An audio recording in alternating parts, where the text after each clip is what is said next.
Hello, this is Christine, and we are continuing our series on building with Claude Code. And we are learning how to use Claude Code tools by building a subscription management app. And where we left off, at least last time, we had got TinyBase, the in-memory storage, up and running, and a lot of the information that we had put around how to do type checking kind of got it running through and fixing a lot of those different things.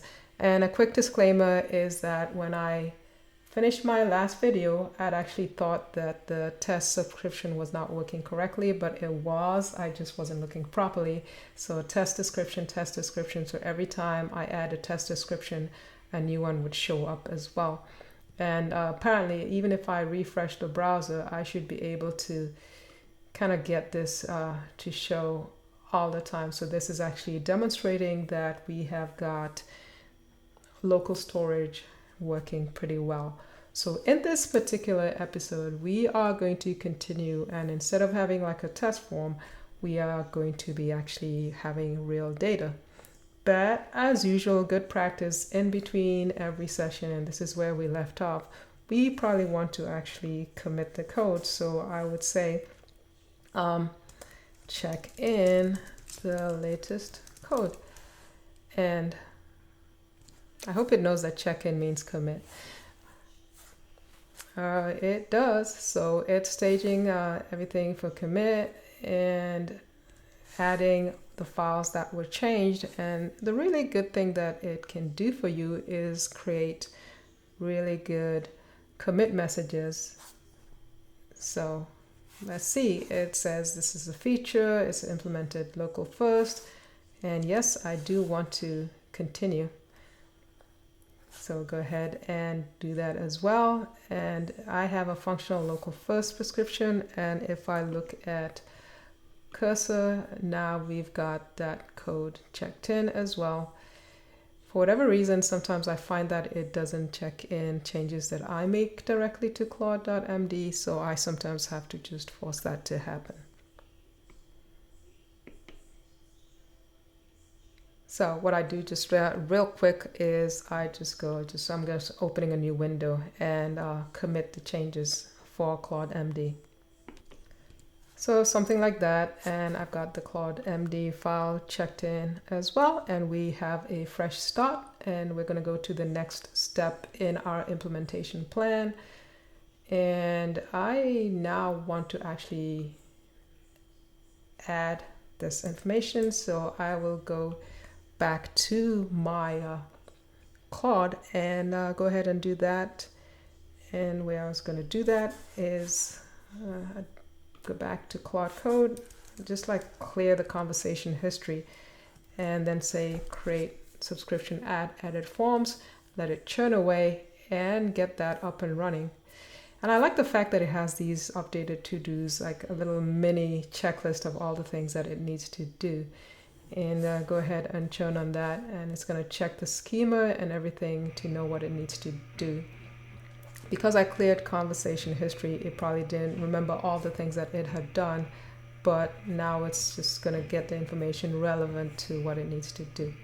So I'm going to let it churn away, and you've seen the stack of to-dos that it needs to get done, and then we're going to come back and see how far it's gone. So it's churning around a subscription form that can be used. I'll say yes.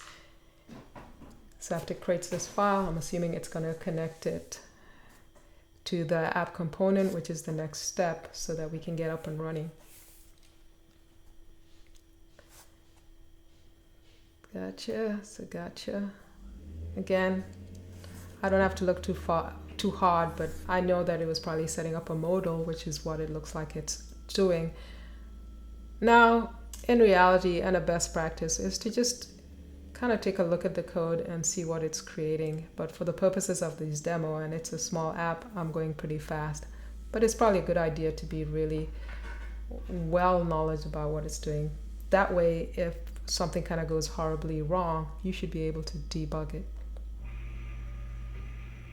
All right, it churned, and it now knows what it needs to do. It's created a button which opens the modal. and it's removed the test subscription, so it's able to connect it to the form.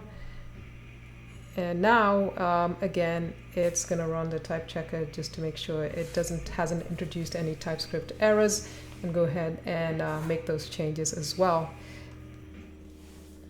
I like that. And previously, when I actually had to do this myself, it's kind of like a chore. So I like the fact that it's making these fixes for me. All right, run type check again. I'll come back when all of the type checks are complete. Yes, type check errors are fixed. It's going to run the linter and fix more of the TypeScript errors. Sometimes I found that some things are caught by the linter and not the type checker. So it looks like everything is running well. It's created a reusable that can use for added and editing. And let's look at the browser and see if it's been there as well. Are you sure you want to delete? Okay. Delete, delete. That's weird that I actually have to click on delete. And if I refresh it, oh yeah, so I'm able to delete the subscription, as well as say, add a new subscription. So let's add some subscriptions here.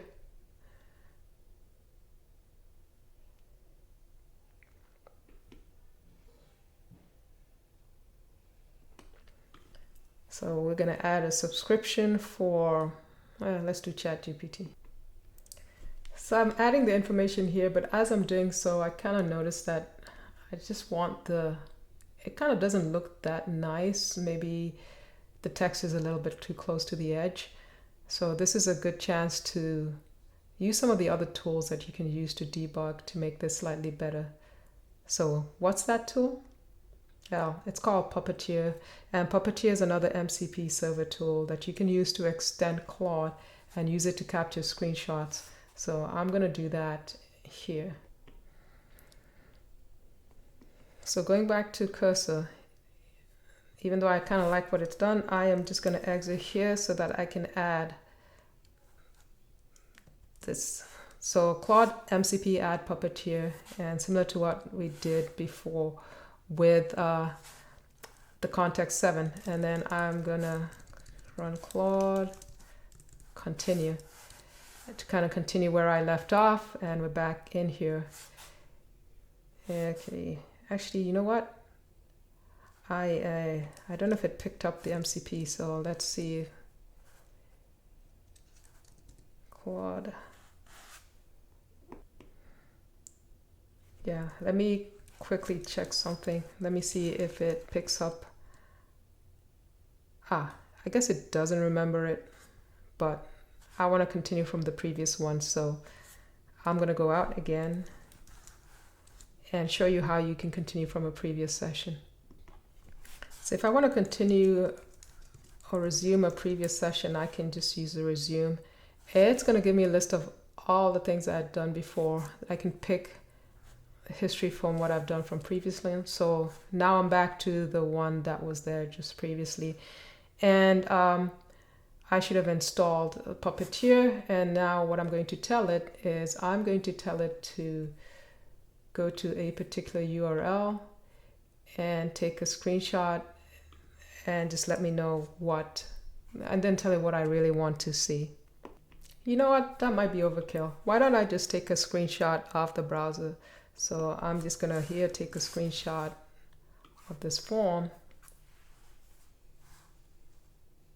And then after the form is saved, I will drag it into my conversation.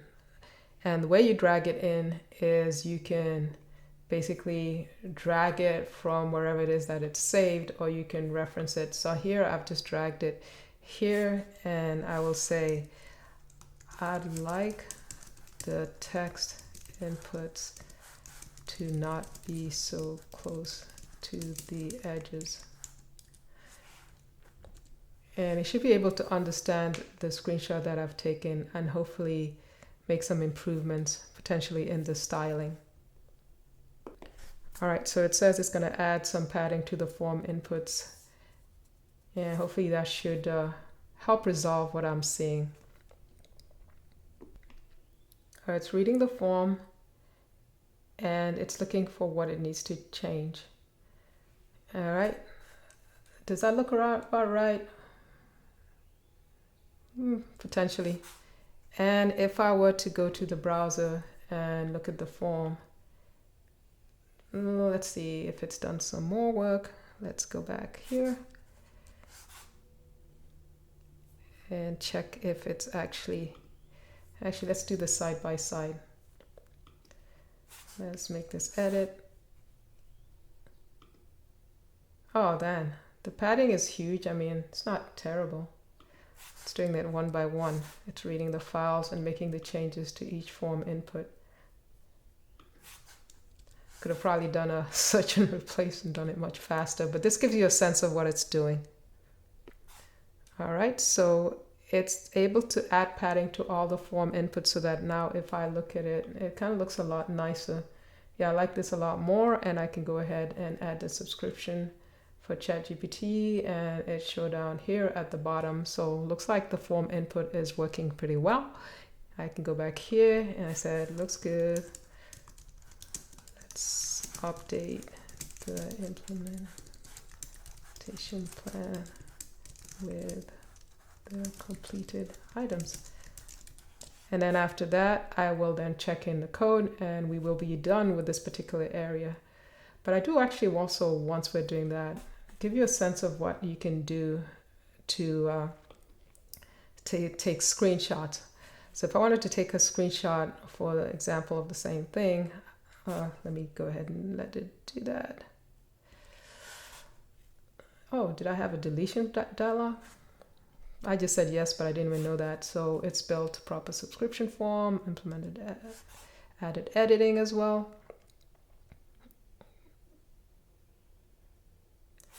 And then updated the timeline estimate based on the work that's being done. All right, so that's done. I do actually want to show you how you could potentially create like a screenshot for the plan. So in this case, I could tell it to take a screenshot, and maybe a point of improvement that we can potentially ask for is maybe the edit and the delete button text become button icons instead. So let's go ahead and do that. Let's say take a screenshot, and I wonder if it'll know to do that using Puppeteer.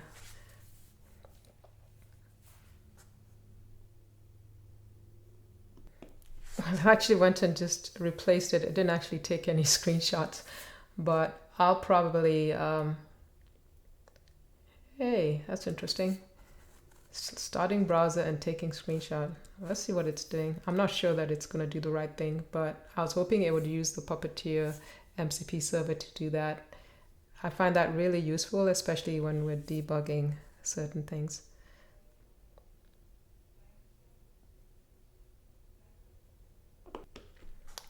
I'll just click escape because I say use Puppeteer to take the screenshot.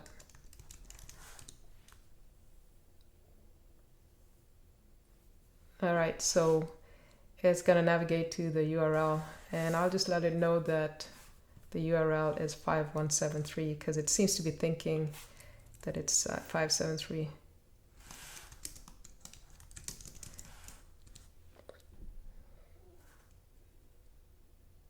Okay, so yes, I do want to proceed. And now it should have the test one right here. So this is what's been popped up related to Puppeteer. And it says take a screenshot. So yes, wanted to take that screenshot. But we actually don't have any.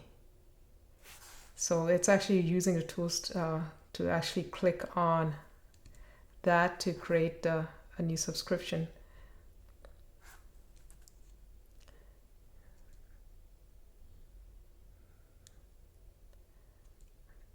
Okay, so as you can see, it kind of cycles through and it's adding a new subscription, filling it out, which is pretty neat. And I'll let it kind of like fill in all of the different pieces in there, and we'll look at it after it's submitted it. Okay, so now we have the thing in there. It's taking a screenshot. I could probably have just told it to go ahead and don't ask me anymore, just go ahead and do that. So it's taking the screenshot.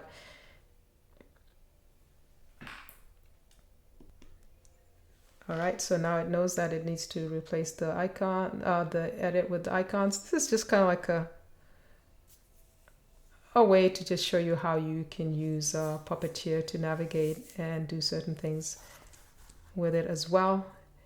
And at this point, it can navigate. I just say, don't ask me again. Just go ahead and do your thing and make the changes that it needs to make.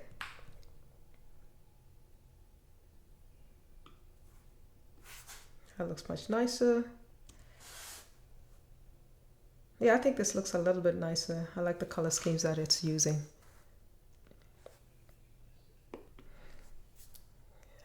All right, so looks pretty good. Even if I were to go to our regular app, you can see that it's replaced the text with the icons. Looks a lot nicer, and we've pretty much seen how we can make these changes. So I would say just check in the code.